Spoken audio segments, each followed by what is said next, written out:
Olá, queridas e amáveis pessoas do YouTube, sejam bem-vindos a mais um vídeo aqui no canal, mais um react, dessa vez ao Quadrinhos na Sarjeta. Disseram que a psicanálise é pseudocientífica de novo. Caramba, que trava-língua, né? Psicanálise pseudocientífica, psicanálise pseudocientífica, fala isso 10 vezes. Psicanálise pseudocientífica, precisa... Eu sempre tentando fazer gracinha no começo do vídeo, porque é o momento mais importante pra eu te prender nesse vídeo. E você ficar até o final. E você se inscrever. E você curtir. E você engajar de alguma maneira. Só não me xinga nos comentários que eu tenho baixa autoestima. Mas eu tô tratando com a minha psicóloga, que é psicanalista. De verdade, sério. Então vamos usar esse react para falar um pouquinho sobre ciência, método científico e tudo mais o que der para encaixar, beleza? E você pode ajudar esse canal com um clique, acredita nisso? Com um clique você pode ajudar esse canal, você pode se inscrever aqui no canal se não é inscrito. Se você é inscrito, você pode compartilhar esse vídeo, me ajuda demais. Joga lá no grupo do Zap, joga lá no Zap, sabe? Zap. Joga lá no grupo do pessoal cientista que não acredita em não acredita em psicanálise. Joga lá no grupo da galera mais esotérica, que não acredita em ciência. Não, esotérica eu falei errado. No grupo dos negacionistas que não acreditam em ciência. Não é porque o cara conhece, mexe com algum conhecimento esotérico que ele não acredita em ciência, né? Joga naquele grupo da galera que não é anti-vacina pra gente conversar um pouquinho sobre ciência, né? Essa coisa que já tá tão difícil de definir quanto a arte, eu acho. Já, né? A gente vai caminhar, acho que pra esse. A gente tá caminhando rumo isso pra definir assim como é difícil definir o que é arte, vamos tentar definir o que é ciência, que é mais difícil ainda, beleza? Mas chega de enrolação, já falei muita coisa errada, já tô até com vontade de gravar outra introdução, mas eu vou deixar isso aqui mesmo e vamos pro vídeo. E a Pasternak falando psicanálise é pseudociência. Pois é, eu vi essa treta. Eu já cansei de falar pra vocês que essa treta é velha, é chata. Eu nem assisti ela falando quais são os argumentos que ela usou, desde a época do Freud. Eu acho que é o lance é que ela saiu um livro também, né? Eu acompanhei por cima essa treta, eu não fui muito a fundo, não. Mas, além de ela ter vídeo falando, eu acho que os vídeos foram motivados porque ela lançou um livro, não é isso? E no livro ela fala sobre a psicanálise ser pseudociência. Ele já rebatia esse tipo de coisa. Nem dentro da própria psicanálise há um consenso, dentro do campo dos psicanalistas, há um consenso em defender a psicanálise como ciência. A acusação de pseudociência ela tem esse tom pesado porque ela parece que é uma espécie de denúncia de um grupo, de um determinado campo, que se pretende científico. Só que é isso que eu estou dizendo, a psicanálise, não sei dizer a porcentagem, assim, mas muitos psicanalistas falam, cara, a gente não é ciência mesmo, a gente é outra coisa. Sabe? A gente não se pensa dentro do paradigma científico e tal. Agora, uma coisa é fato sobre a psicanálise, e vocês podem perguntar para qualquer não psicanalista, qualquer psico não psicanalista. A pessoa vai dizer, olha, eu vejo bastante na psicanálise, mas para algumas pessoas funciona. E uma vez que funciona para a pessoa, por que tu vai interromper a terapia? A psicanálise ela tem esse fator de dupla alimentação, né? Ou seja, certas premissas teóricas são aquilo que condiciona um tratamento na clínica, e aquilo que é descoberto na clínica retorna como premissa teórica. Então, isso foi o que o Freud defendeu. Agora fica a critério de vocês de achar se isso é ciência ou não. Eu entendo que é. O que se pode criticar é quando a psicanálise ela fica dogmática. Mas dogmatismo na psicanálise, bicho, dogmatismo tem em qualquer área, qualquer campo de estudo. Se engana quem acha que a ciência é sempre a construção, a elaboração de dados objetivos e piriri pororó. Pô, galera precisa voltar a ler Thomas Kuhn, voltar a ler sobre o conceito de paradigma na ciência. Como diz o nosso querido Kuhn, o paradigma... Eu tô esperando um momento certo pra me parar, pra mim não parar no meu discurso, né? Mas esse livro do Kuhn é muito bom, leio. É, antes de tudo, um produtor de modelos. Veja, o paradigma não é um modelo, o paradigma produz um modelo. Daí que o paradigma ele é sempre muito inacessível e ele muda a solavanco, ele opera por revoluções. Que pode ser revoluções silenciosas, cabe dizer, mas são revoluções. A gente faz ciência. Eu acho que essa treta é muito influenciada por conta de um lance que a gente tem, que é do método científico, que muitas áreas se recusam a entender que não existe só um método científico, porque o que acontece é que a maioria das áreas das ciências mais hards, mais dura, ainda estão naquele método positivista, o neopositivismo lá do Karl Popper e de experimento, né? Ou seja, algo só vai ser considerado científico se eu conseguir passar por todas aquelas ordens, por todo aquele organograma de hipótese, tese e tudo mais, dentro de uma condição experimental, certo? Então, quando eu não faço isso dentro de um laboratório, dentro de experimentos, eu não chamo de ciência. Tanto que você vai ter muitas pessoas dentro desse paradigma científico que não vão considerar ciências sociais como ciência. Porque eu acredito que eles não entenderam que a produção de conhecimento científico não está presa só a um método de análise experimental. E não entenderam que as outras ciências desenvolveram outros métodos de construir conceitos científicos também sim checáveis e também sim sólidos a partir de outras maneiras. Então, por exemplo, não tem como as ciências sociais querer trabalhar de uma maneira positivista, de uma maneira popperiana. Eu não vou pegar as pessoas, colocar em laboratório e estudar as relações sociais dela dentro de uma cidade laboratório. Não tem como fazer isso. Isso, inclusive, é antiético.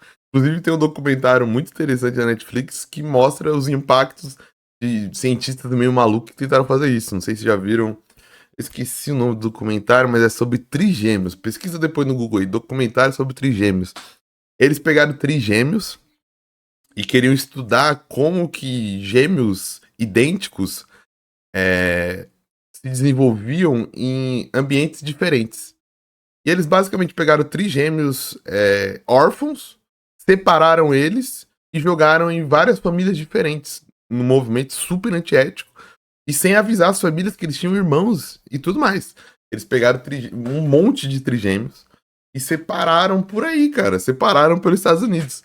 Fazendo um experimento muito, muito antiético para tentar entender, tipo, a influência do ambiente numa pessoa que tecnicamente tem a mesma ordem cromossômica, tá ligado? Então, como que o ambiente influencia a criação de um ser humano? Como que esses seres humanos vão ser criados de maneira diferente, tendo a mesma ordem cromossômica? E isso é super antiético. Então a gente precisa ir pro campo, e por isso que você tem vários métodos que envolvam entrevistas, que envolvam correlação, que envolvam análise, que envolvam amostragem. Por isso que, por exemplo, dentro dessas ciências mais humanas, a gente trabalha com amostragem. Tipo, então eu quero estudar um fenômeno social, eu não entrevisto uma pessoa, eu entrevisto uma amostra muito grande de pessoas, né? Então, esse que eu acho que é um dos grandes problemas de que os cientistas mais hard, das físicas, ciências da natureza, só entendem ciência como um método positivista, como um método popperiano, como um método de análise dentro do laboratório. Eles acham que aquilo que se faz fora do laboratório não é ciência, não é produção de conhecimento, né? E por isso, tudo que não tiver algum tipo de amostragem laboratorial não pode ser considerado, tá ligado? Então, não importa nenhum método, para eles não importa nenhum método que o Freud fez, porque não é método científico. Então, um trabalho de ciência social pode ter uma metodologia gigantesca que o cara vai cagar, porque ele acha que a metodologia certa é só a metodologia experimental, a metodologia popperiana, a metodologia que segue aqueles que vai terminar dentro do laboratório. Dentro de certos paradigmas, dentro de certas limitações de ordem filosófica. Não por acaso, coisas que eram consideradas ciência deixaram de ser, outras que não eram passaram a ser. Isso é a história da ciência, certo? Isso é a história do progresso científico. E no caso da psicanálise, o que dá para eu não sou advogado, até porque como eu falei para vocês, o principal filósofo, um dos principais filósofos que eu me baseei é Deleuze. Deleuze também era um crítico ferrenho da psicanálise, tá? Mas o que eu entendo é que a psicanálise. Tanto que na psicologia vai ter a treta que, por exemplo, eu acho que a psicologia científica é a comportamental, não sei, que é a psicologia que envolveu experimentos laboratoriais controlados com toda aquela metodologia popperiana de você fazer duplo cego, de você fazer todas as outras coisas que A gente sabe que funciona muito bem, é um método super eficiente para essas ciências, mas quando a gente vai para sociedade, é muito difícil você tratar a sociedade como se fosse um elemento químico, como se fosse uma vacina, como se fosse a gravidade, como se fosse ondas gravitacionais, como se fossem partículas. Dá para eu tratar os seres humanos e os seres vivos nessa dimensão, né? Esses seres vivos são coisas, são objetos que eu posso manipular dentro de um ambiente controlado, né? Mas eu tenho uma área da psicologia que é baseada nisso. E por isso ela vai ser vista como a área mais bonitinha da psicologia, né? Para esses cientistas mais formais, né? Por ter esse processo de dupla via, quando isso não se converte em dogma, não vejo nada aí que descredencia a psicanálise como ciência. Agora, sim, o problema é quando isso cai em dogmatismo, né? O psicanalista em questão não tem uma escutativa zero, e ele só está empurrando categorias da psicanálise para a pessoa. O cara está falando que está com problema X, e o cara não, é complexo de Édipo. Aqui certamente é complexo de Édipo, porque. E aí tu vai empurrando para a pessoa e tu não está nem prestando atenção.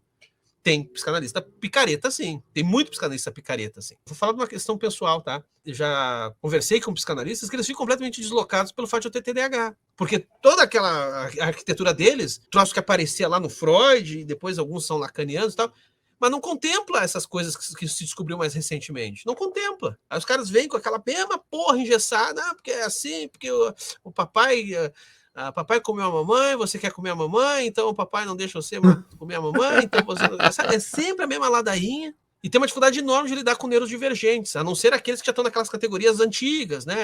É psicótico, é perverso, é neurótico. Às vezes tem uma dificuldade de lidar com nuance, ou de lidar com descobertas novas, condições novas, que exigem, portanto, uma clínica atenta. Por outro lado, eu conheço psicanalistas que são muito arejados, que não tem problema nenhum em ficar atualizando, em ficar refazendo o processo, em ficar reconsiderando premissas. O próprio Freud defendia isso. O próprio Freud fez isso em vida. Se vocês tem um texto do Freud que eu adoro, já dei aula dessa porra 500 vezes, que é um texto de 1920 chamado Além do Princípio do Prazer, onde o Freud desfaz muita coisa que ele tinha dito. O próprio E isso acontece em todo tipo de ciências. A construção de dogmas acontece, cara. Se você for pra biologia, se você for pra. Eu posso falar mais da biologia porque é uma área que eu tenho mais familiaridade, tá ligado? Mas, tipo, conceitos que foram abandonados há muito tempo dentro da biologia e ainda são defendidos por professores mais antigos, tá ligado? Conceitos de, por exemplo, evolução tem muito. Eu já li bastante, é o que eu li mais, né? Sobre esses conflitos de, tipo, por exemplo, pessoas que não entenderam, pessoas que são biólogos, cientistas, que não entenderam que a evolução mudou, que a evolução não mudou, mas a evolução avançou e tem muito mais conceitos. Por exemplo, na faculdade eu li um texto sobre selecionistas contra adaptacionistas. Era basicamente uma escola, galera de pensamento de evolução que acreditava que a evolução era só seleção natural e pronto, tá ligado? A galera que ficou parado lá no paper do Darwin e achava que você conseguia explicar tudo em evolução, todas as características através da seleção natural. Daí veio um novo grupo de pensamento e ele falava especificamente sobre. Era sobre uma característica. Eu tô dando risada porque agora que eu lembrei. Que era o pênis de um canino. Eu esqueci qual era o canino. Porque se tentava explicar uma característica específica que eu esqueci qual era. Que o pênis daquele canino tinha uma característica que ninguém conseguia explicar. E a galera da seleção natural ficava tentando explicar só com seleção natural. Falando só. E ficava cada hora tentando gerar uma hipótese que era refutada. Não, é por isso. Era refutada. Não, é por isso. E veio outra galera e falou, pô, gente, a evolução não é só seleção natural. Nós temos divisa genética, nós temos seleção sexual, a gente tem adaptações, você tem um monte de coisas na evolução, mas você tem um grupo de cientistas dentro da biologia que fica preso num dogma, acha que a seleção natural explica tudo é seleção natural, Enquanto isso, a ciência está avançando e está construindo e mostrando, ó, existe seleção natural, existe deriva genética, existe efeito carona, existe seleção sexual, existe um monte de características que explica a evolução das espécies, não só a seleção natural. Só que isso acontece mesmo. Por exemplo, na biologia tem a questão da comunicação de como um nutriente ou alguma coisa, ou uma molécula se comunica com uma célula.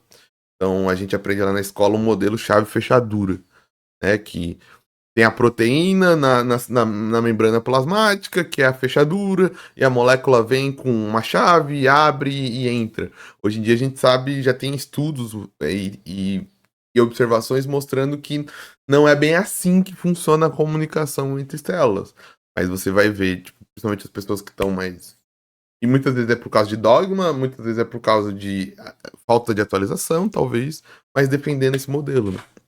Mas isso, esse exemplo que ele dá do, do psicanalista que está preso nos dogmas é muito, muito comum em diversos tipos de cientistas. Muitas vezes por causa, eu acredito, dessa metodologia que é muito engessada e tem muito medo de se abrir ao outro conhecimento. Tem muito medo de se abrir ao conhecimento que não é científico, muito medo de abrir ao conhecimento que é tradicional, muito medo de abrir-se ao conhecimento que é religioso, muito medo de se abrir ao conhecimento esotérico, muito medo de que a ciência seja corrompida.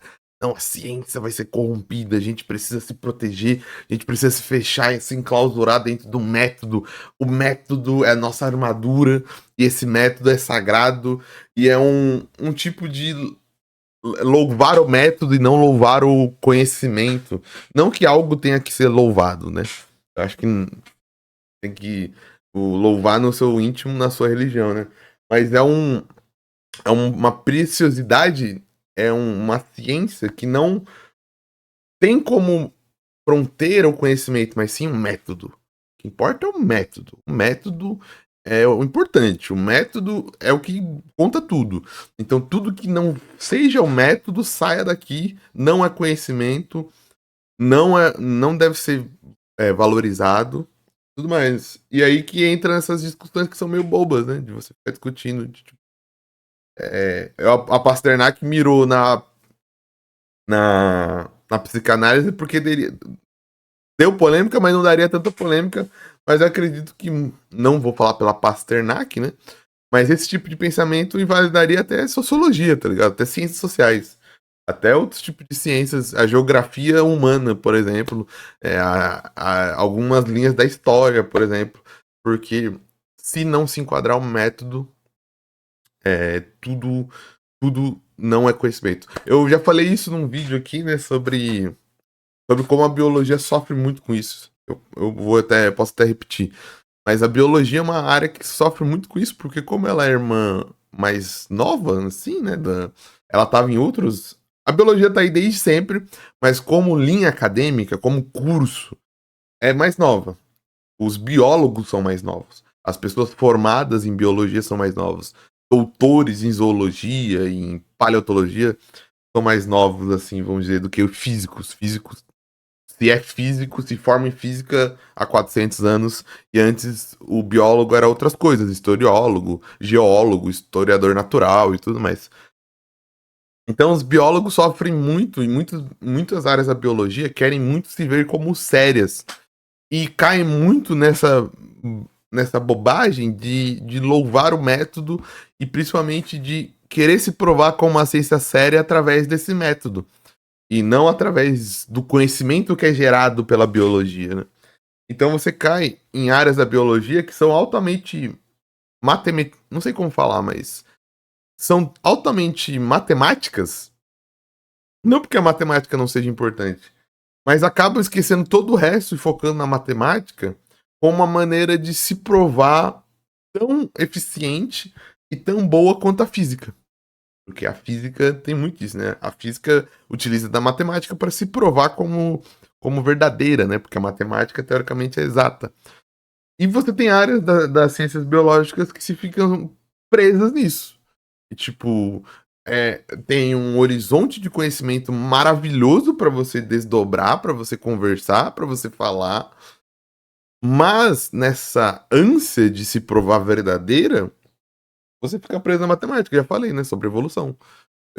De novo, dou o exemplo da evolução. A evolução sofre muito com isso. Porque nessa ânsia de se provar totalmente científica no método popperiano, você fica preso a uma matemática muito louca. Não que a matemática não seja boa, mas o que eu estou falando é se prender à matemática. A ecologia também. Tem algumas áreas da ecologia que, cara, tá falando sobre preservação de espécies, mas só. E, de novo, não que a matemática seja importante, mas você fica meses discutindo gráficos, tá ligado? Gráfico subindo, gráfico descendo, equilíbrio, não sei o que, medida padrão e desvio aritmético. De novo, não é que a matemática seja importante, mas, pô, eu tô formando um biólogo. Eu tô formando um cara que tem que ter noção de que a biologia não é exata, tá ligado? Apesar de a gente usar a matemática a nosso favor, a gente também tem que ter a noção de que a vida é complexa e a vida, ela não segue muitas vezes uma fórmula matemática. É uma ânsia, às vezes, de tentar pegar a vida em uma caixinha e criar a equação da vida, tá ligado? Um modelo padrão, tá ligado? Igual a física tenta achar o modelo padrão de como o universo funciona. Muitas vezes a biologia tenta criar isso. Não, eu vou criar a fórmula perfeita de como a vida funciona. E não é assim, cara. A vida não se encaixa numa fórmula.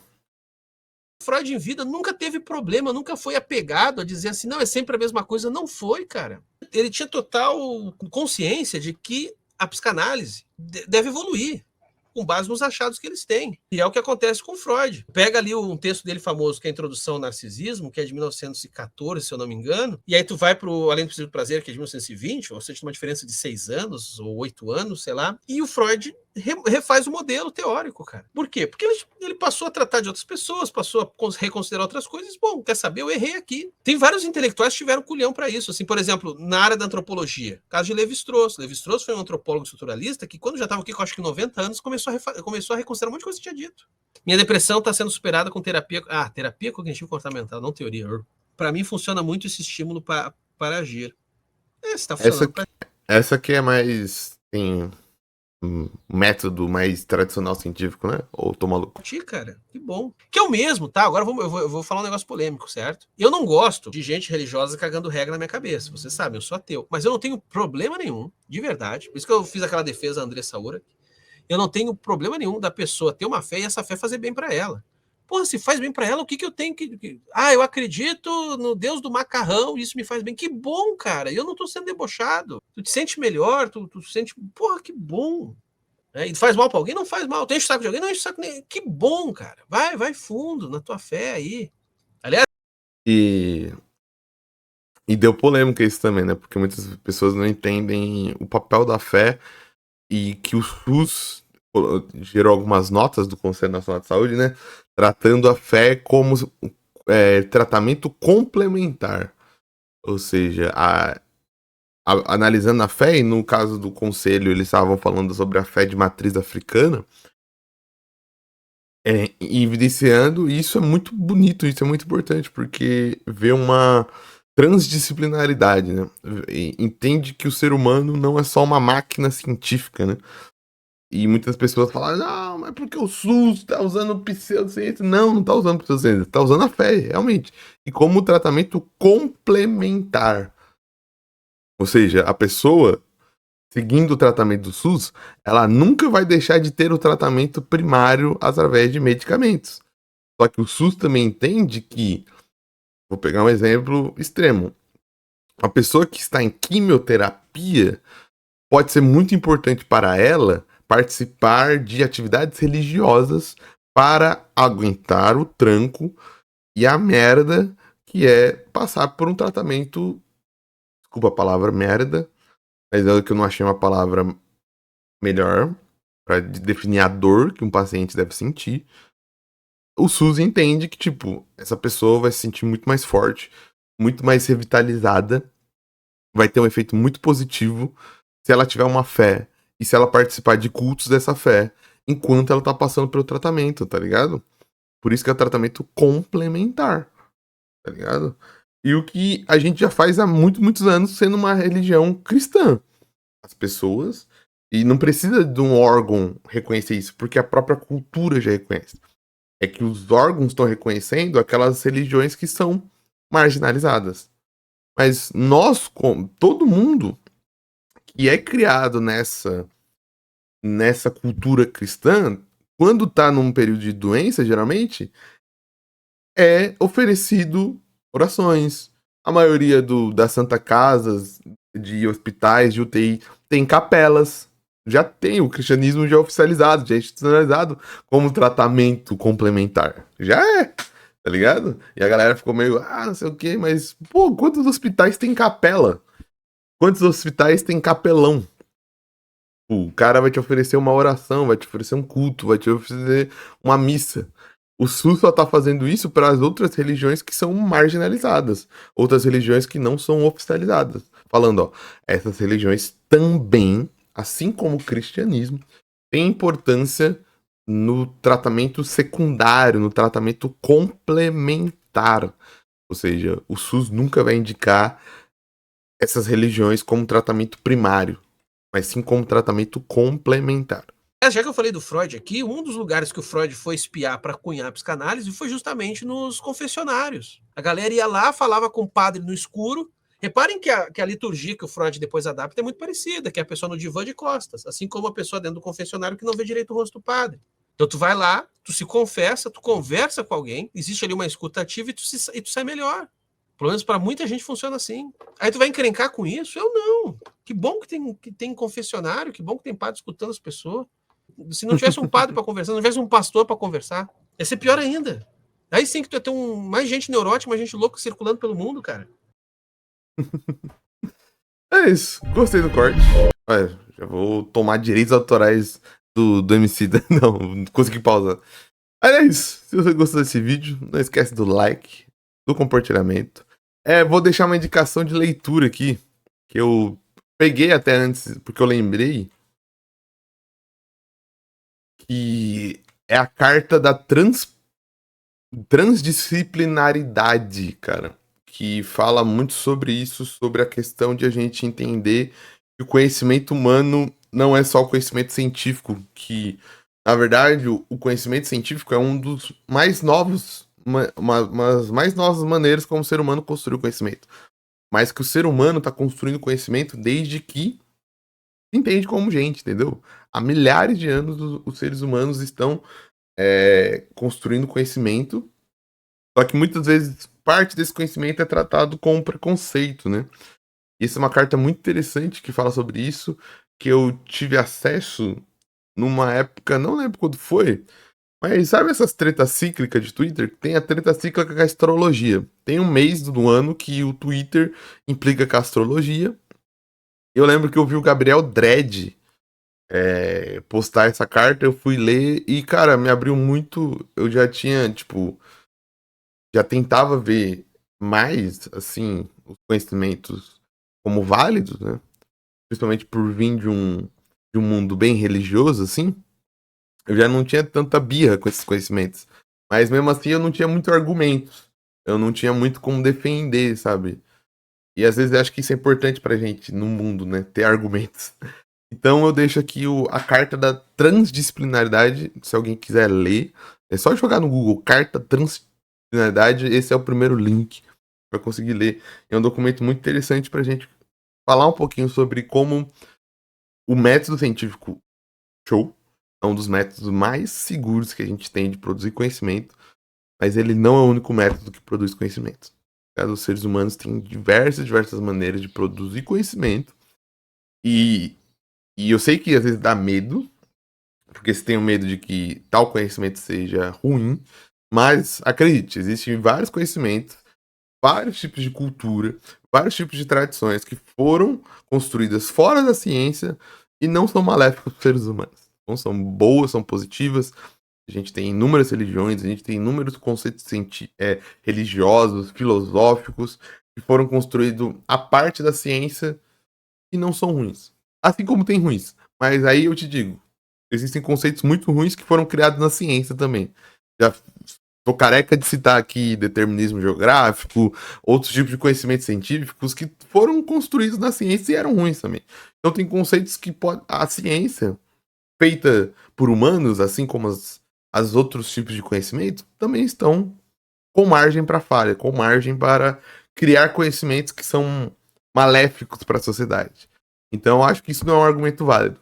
O argumento válido é a gente construir um filtro coletivo e a gente conseguir ver o que é maléfico e o que não é. E entender que existe sim conhecimento humano fora da ciência que é muito bom e muito positivo para a sociedade. Beleza? Eu vou ficando por aqui. Se você gostou desse vídeo, não esquece do like, do comentário, de compartilhar. Até uma próxima e tchau!